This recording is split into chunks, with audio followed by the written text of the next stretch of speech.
প্রিয় শিক্ষার্থীরা, তোমরা শুনতে পাচ্ছ?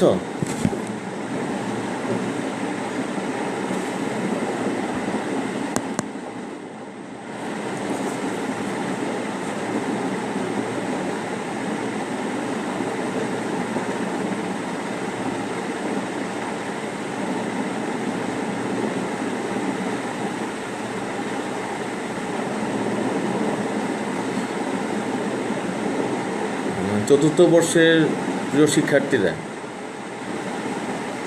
তোমরা সবাই যুক্ত হও। আমি বাংলাদেশের জাতীয় সংস্কৃতি ঐতিহ্য পড়াবো এখন তোমাদেরকে।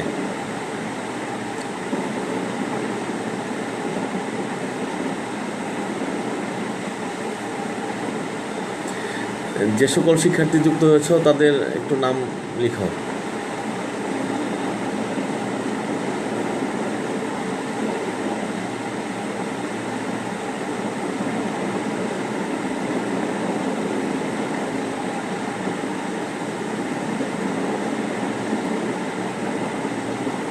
যে সকল শিক্ষার্থী যুক্ত হয়েছে তোমরা একটু নাম লেখো তোমাদেরকে।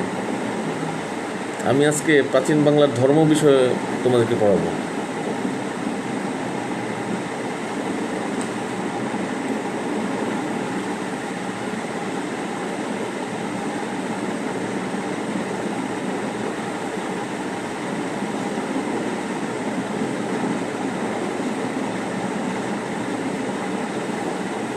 করবা না? আর ছাত্রছাত্রী তো দেখতে পাচ্ছি না। তুমি একটু বলো যে তাদের যাতে নাম লিখে।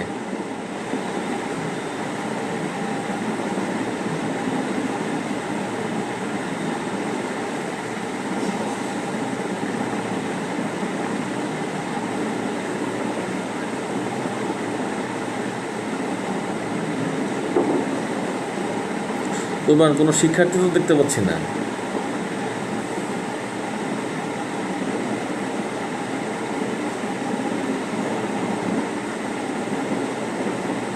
তুমি কি কমেন্ট দেখতে পাচ্ছ?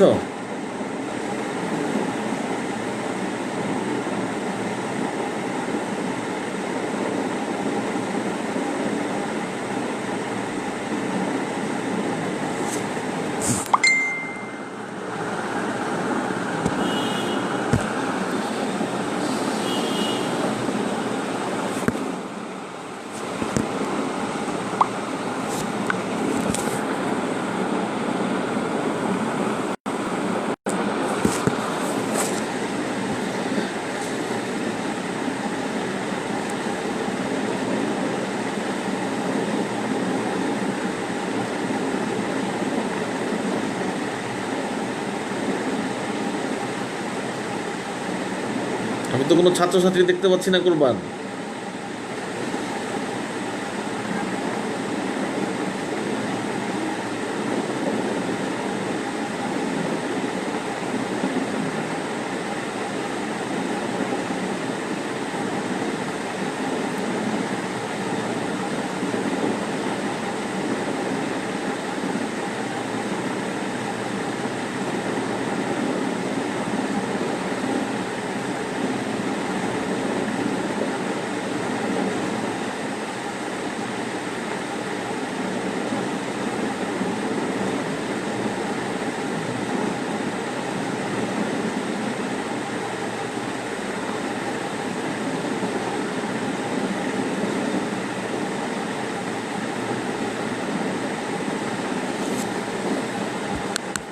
কুরবান ছাড়া কেউ আসবে না। কুরবান ছাড়া কেউ নাই।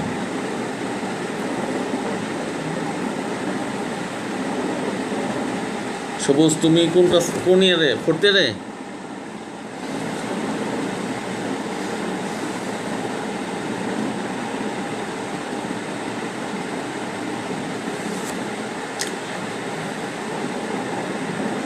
আমরা প্রাচীন বাংলার ধর্ম নিয়ে আলোচনা করব আজকে। চতুর্থ বর্ষের শিক্ষার্থীদেরকে স্বাগত জানাই।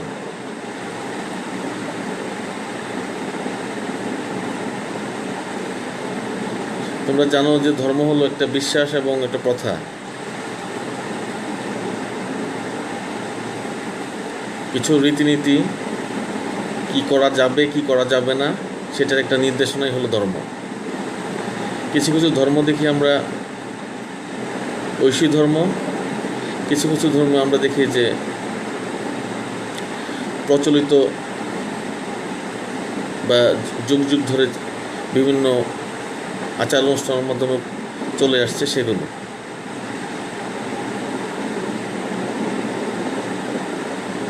তো আমরা ধর্মক্ষেত্রে যেটা দেখতে পাই সেটা হলো যে এখানে বিশ্বাসটাই মূল। তেমনি প্রাচীন বাংলায় আমরা অনেকগুলো ধর্ম দেখতে পাই। মানে মানুষ,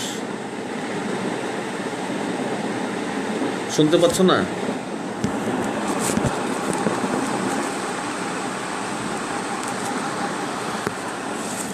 সবুজ, এখন শুনতে পাচ্ছ?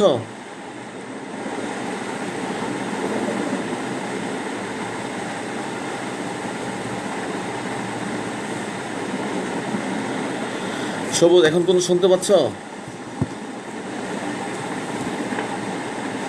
হ্যাঁ বলো, এখন শুনতে পাচ্ছ কিনা?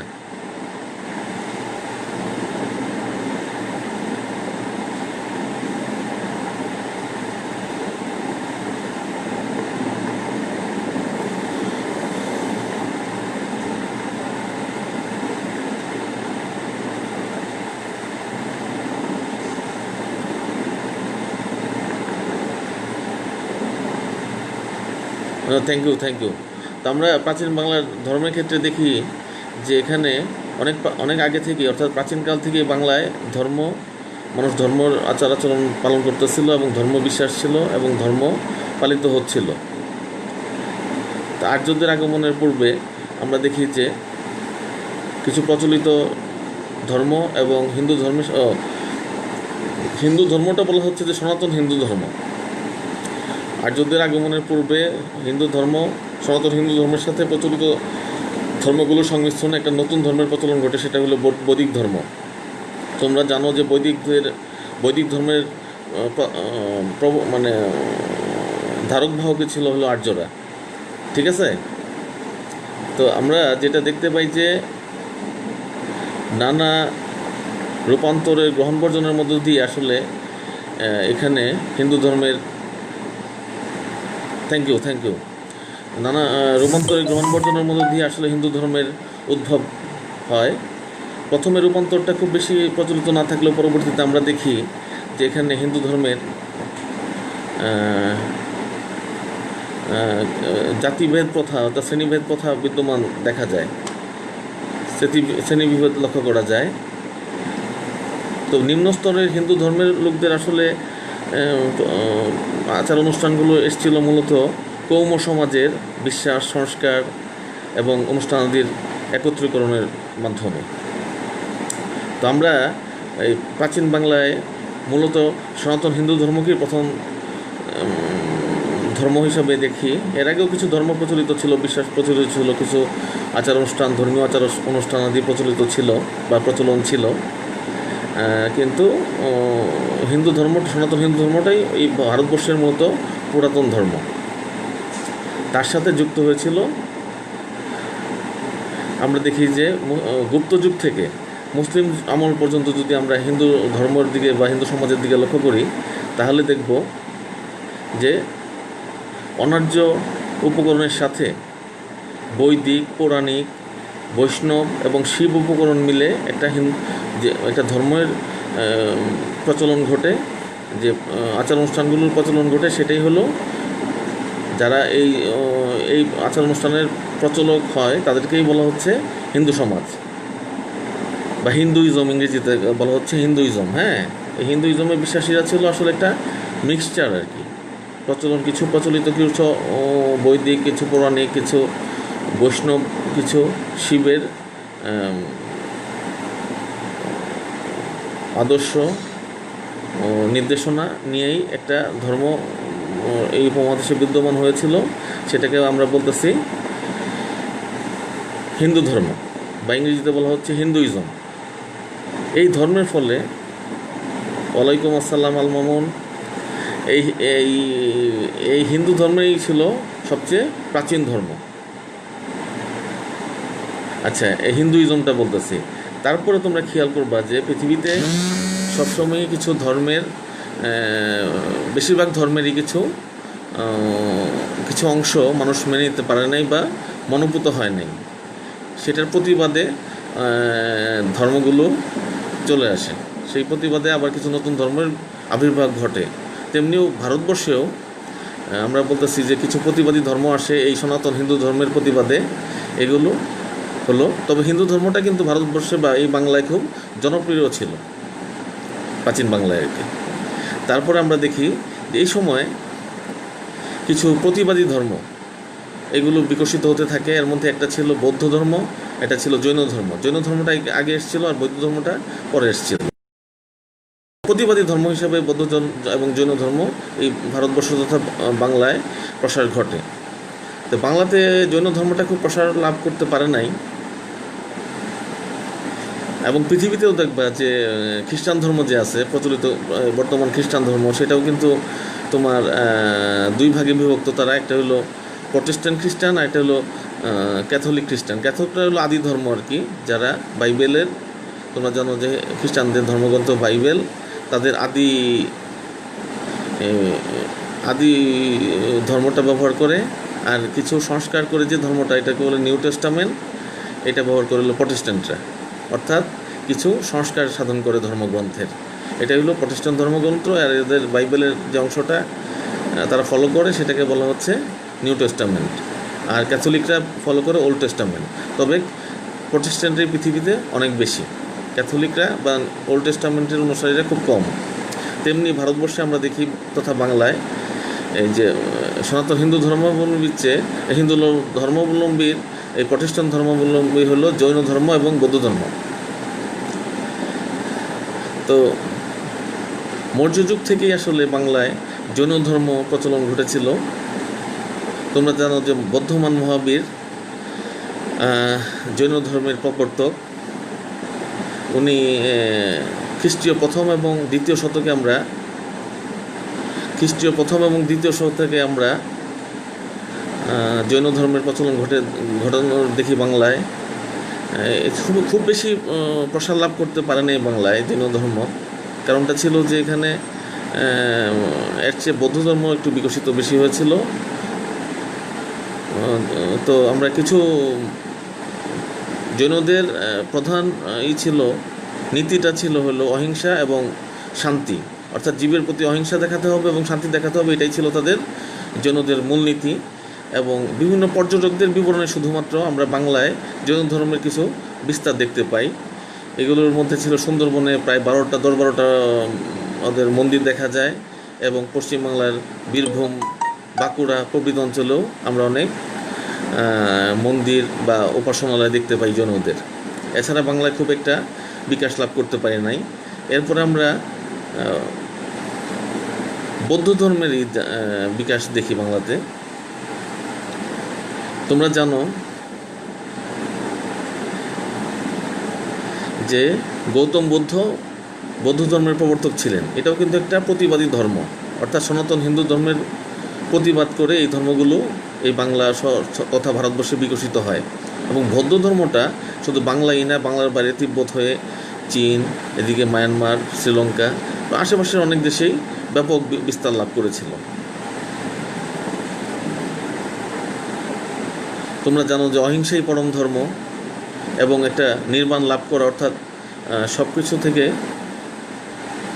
একটা রিপুমুক্ত হওয়া আর কি। মানুষ রিপুমুক্ত হওয়াটাই এক ধরনের নির্বাণ লাভ করা, এটাই তাদের মূলনীতি ছিল। অর্থাৎ সৎ কাজ করা, সৎকর্ম করা, সৎ বাক্য করা, অর্থাৎ যা কিছু ভালো তা কিছুই গ্রহণ করা, সর্বোপরি অহিংস হওয়া, এটাই ছিল বৌদ্ধ ধর্মের মূলনীতি। এটাও বাংলায় আমরা দেখি যে বিভিন্ন পর্যটকদের বিবরণে দেখা যায়।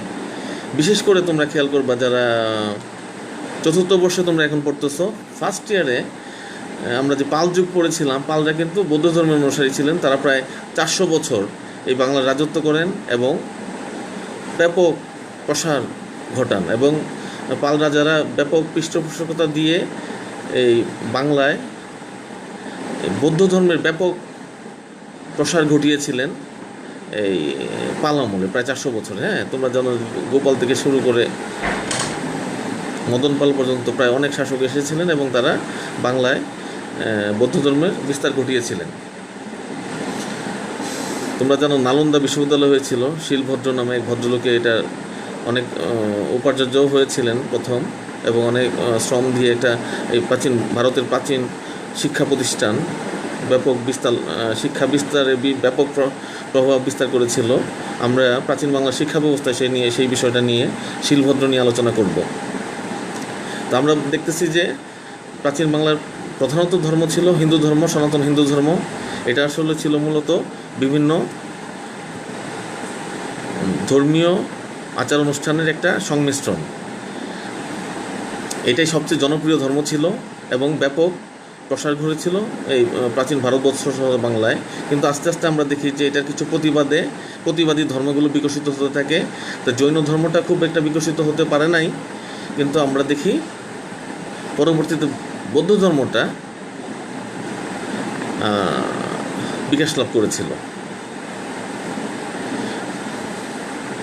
এই বাংলায় আজকে আমরা যেটা আমাদের বিষয়টা হলো প্রাচীন বাংলায় ধর্ম। তো প্রথমে আমরা বললাম যে সনাতন ধর্ম, তারপর আমরা দেখি সনাতন হিন্দু ধর্ম বা হিন্দুইজম, তারপরে বৌদ্ধিজম, জৈনিজম, এগুলো খুব বিস্তার লাভ করেছিল। এ পর্যায়ে আমরা দেখি খ্রিস্টান ধর্মও একটা ভারতবর্ষে তথা বাংলায় প্রভাব বিস্তার করেছিল।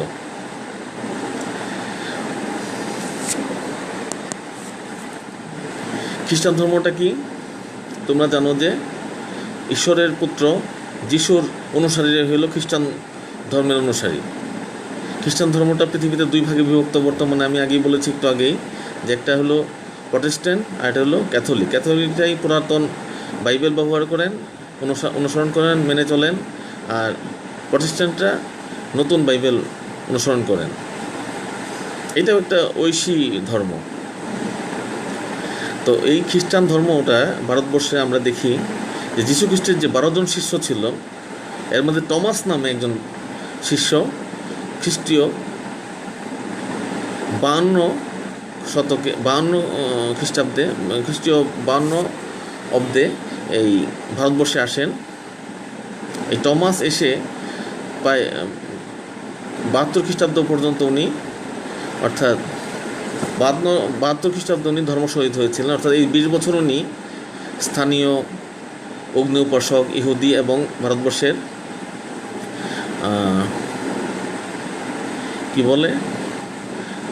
সনাতন ধর্মাবলম্বী যারা ছিলেন, অর্থাৎ আগে থেকে যারা হিন্দুইজমে বিশ্বাসী ছিলেন, তাদের মধ্যে এই খ্রিস্টিয়ানিটি বা খ্রিস্টান ধর্ম প্রসার ঘটান এবং তাদেরকে খ্রিস্টান ধর্মে দীক্ষিত করেন। তোমরা কি বুঝতে পারছো?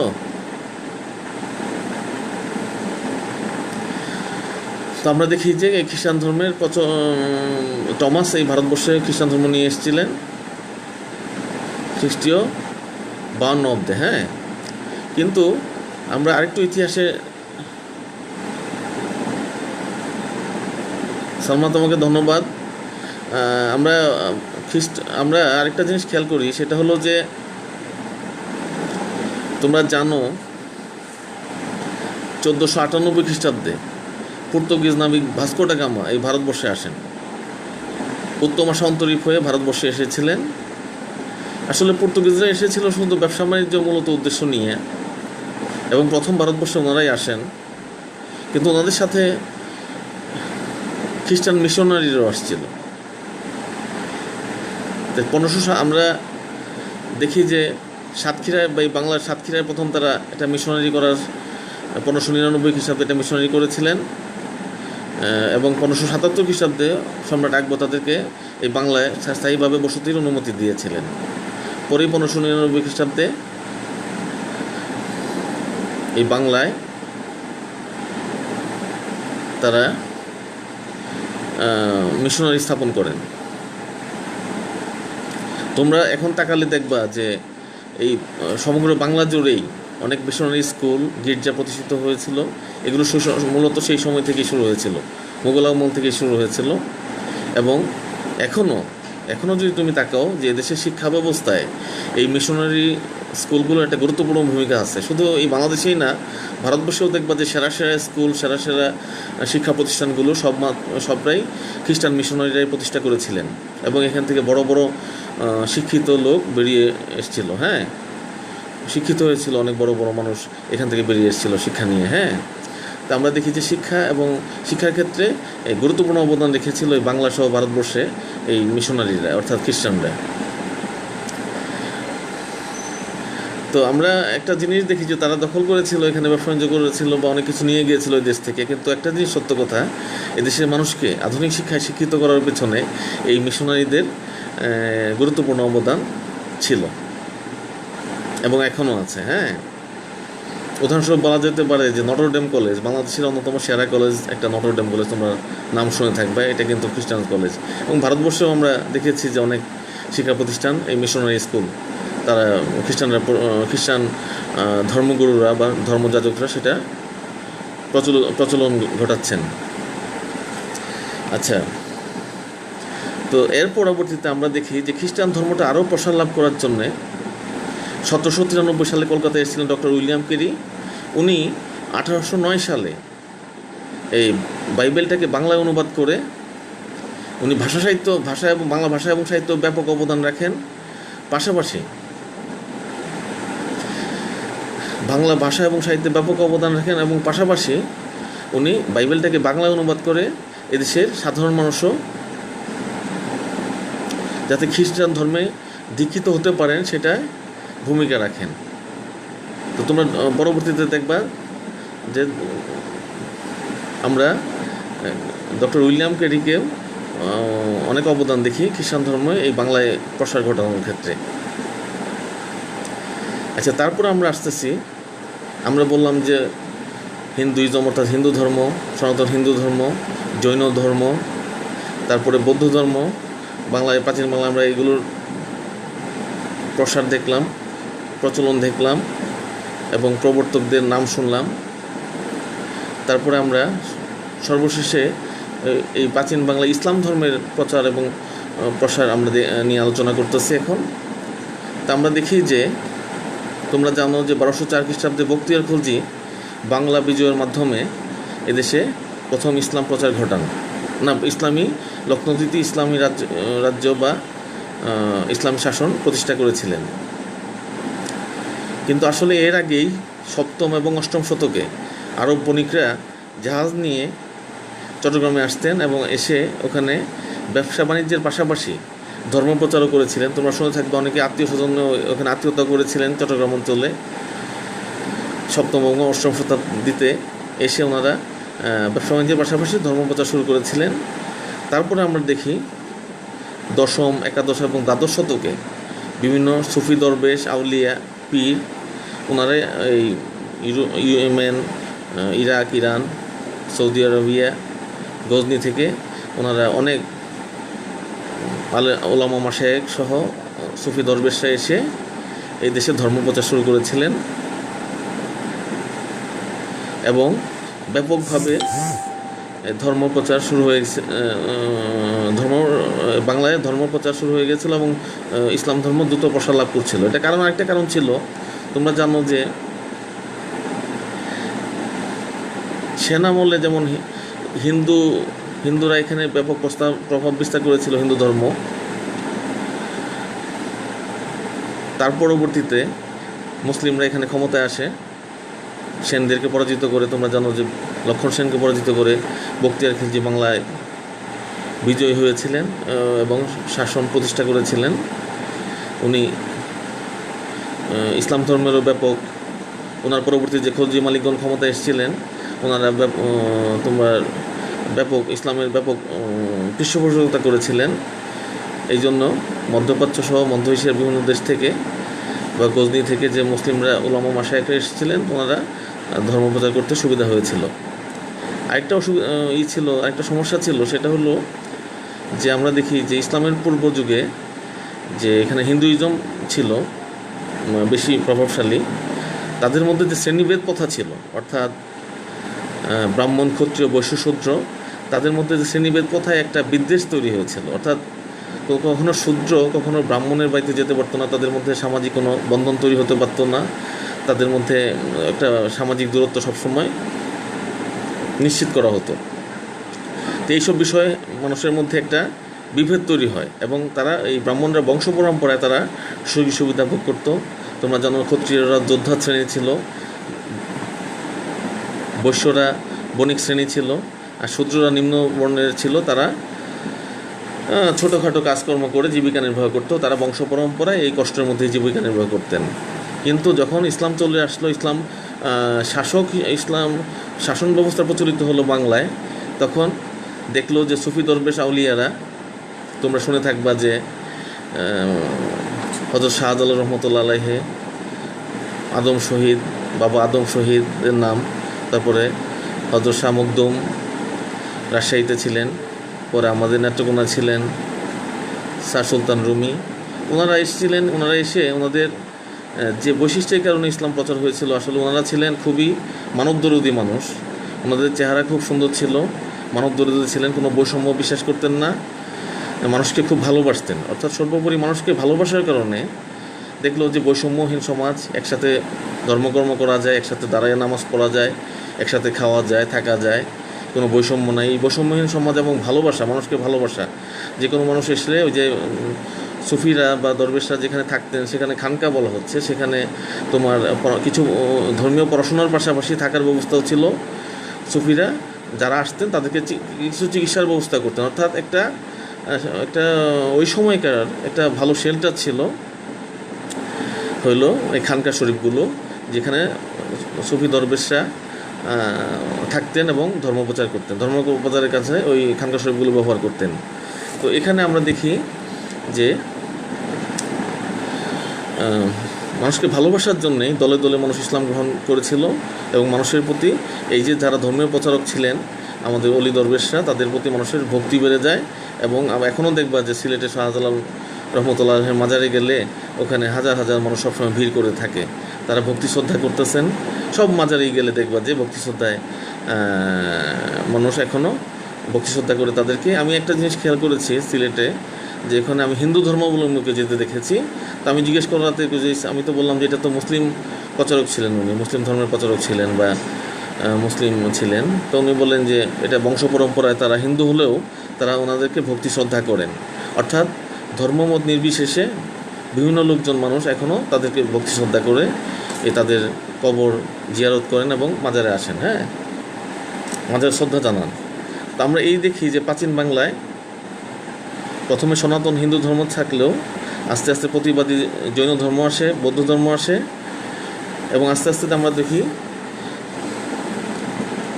খ্রিস্টান ধর্ম, মুসলিম ধর্মেরও বিকাশ ঘটে। তো সর্বোপরি শেষে আমরা দেখি যে যেহেতু এখানে বৈষম্যপূর্ণ সমাজ ব্যবস্থা বিদ্যমান ছিল, তাই সবচেয়ে বেশি ইসলাম ধর্মটাই বিকশিত হয়েছিল।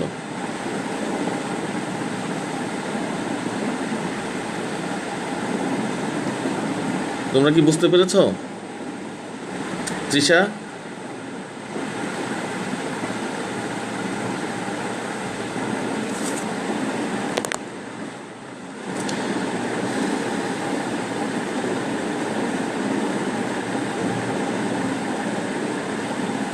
আমরা দেখলাম যে প্রাচীন বাংলার ধর্ম ব্যবস্থা সম্পর্কে একটা ধারণা পেলাম। তোমরা এখন যদি বইটা দেখো তাহলে ক্লিয়ার হয়ে যাবে। যদি প্রশ্ন থাকে আমাকে নেক্সট ক্লাসে করবে, হ্যাঁ।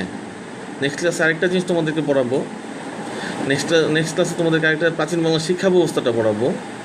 সেখানে আমি একটু বেশি জোর দিতে চাই যে নালন্দা বিশ্ববিদ্যালয়ের কথা তোমরা শুনে থাকবা। এই নালন্দা বিশ্ববিদ্যালয় সম্পর্কে আমি তোমাদেরকে জানাতে চাই এবং সেখানকার যে উপাচার্য ছিলেন শিলভদ্র, তার জীবন নিয়েও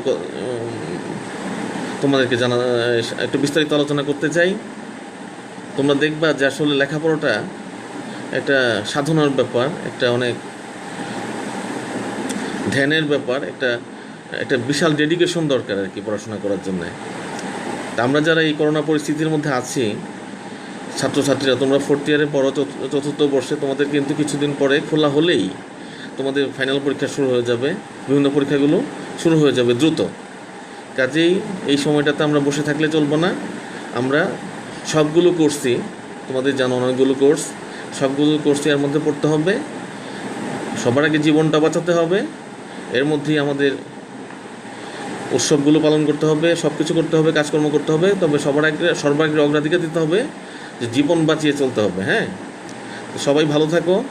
আমি আগামী ক্লাসে তোমাদের প্রাচীন বাংলা শিক্ষা ব্যবস্থা নিয়ে পড়াবো। তো এখানে জোর দেব হলো নালন্দা বিশ্ববিদ্যালয় নিয়ে আমি বিশেষভাবে আলোচনা করব। তো সবাই ভালো থেকো, সাবধানে থেকো, নিরাপদে থেকো। ধন্যবাদ সবাইকে।